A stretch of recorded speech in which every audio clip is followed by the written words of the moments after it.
You are stronger than you think. Challenges are opportunities to grow. Don't fear mistakes. They teach you more than success. Focus on progress, not perfection. Every day is a new chance to shine. باور میکنی این صدای انسان نیست، فقط با یک متن ساخته شده است.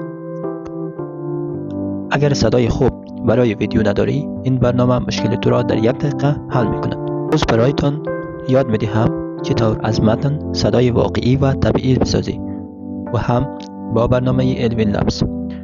من این آموزش را برای شما به 4 مرحله تقسیم میکنم که از اول تا آخر ویدیو با ما همراه باشید و اگر یکی از مراحل را اگر نفهمید شاید نتوانید از این برنامه استفاده کنید.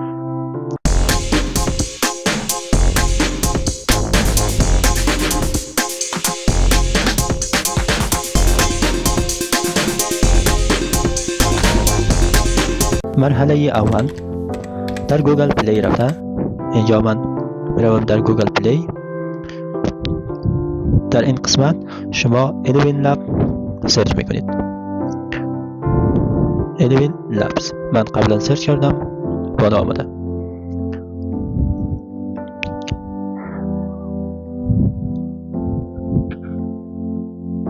اینجا قسمی که میبینید برنامه الوین لب در این قسمت هستند. این برنامه الوین لب هستند، من قبلا نصب کردم. شما این را نصب میکنید.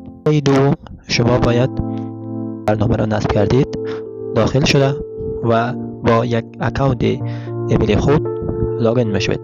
بعد از لاگین شدن برنامه را باز میکنید.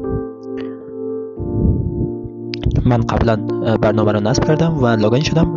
لاگینشان خیلی ساده است. شما میتوانید با یک اکاونت لاگین شوید. شده و در این قسمت اینجا برنامه را من باز کردم، با این اکاونت لاگین شدم و شما میبینید در این قسمت میبینید که در اینجا که هستن شما هر نوع صدایی که میخواهید ازشان استفاده کنید. مثلا هر نوع صدایی که دوست داشتین اینجا انتخاب میکنید. اینجا جمله صداها هستن که شما با اهمی لهجه باید صدایی که میخواهید از متن تولید کنید.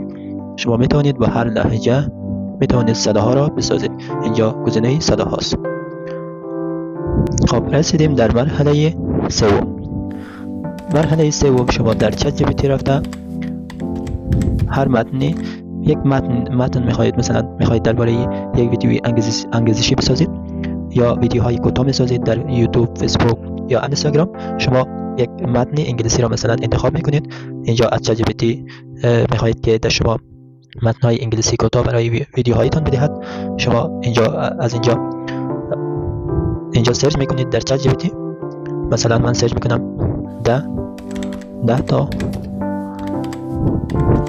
متن انگلیسی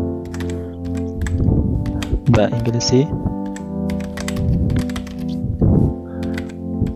انگلیسی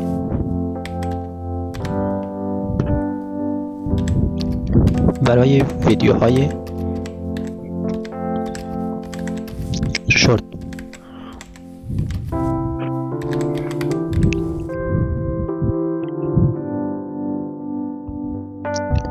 بله، اینجا متنای ما آماده شد و بعد این هر متنی که خواستین اینها را از اینجا کپی کرده. من اینجا کپی میکنم. مرحله چهارم. در مرحله چهارم شما دوباره داخل الوین لبز شده. در اینجا در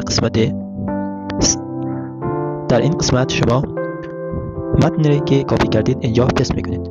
بله، اینجا من پست کردم و جنریت را انتخاب میکنید و به صدا تبدیل میشد. بله، میبینید که به صدا تبدیل شد. شما میتوانید این صدا را دانلود کنید. سیو آدیو.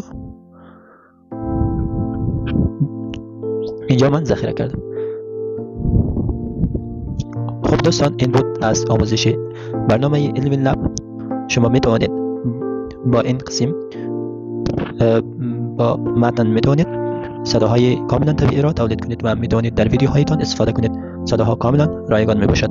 اگر از ویدیو خوشتان آمده ویدیوی ما را لایک کنید و کانال ما را سابسکرایب کنید و علامت زنگوله را هم بزنید تا از این ویدیوهای جدیدی که میمونم بخبر شوید. و همچنان اگر کدام نظری دارید در قسمت کامنت بنویسید و همچنان اگر کدام سوالی دارید میتوانید بپرسید و من برای شما با زودترین فرصت پاسخ میدم.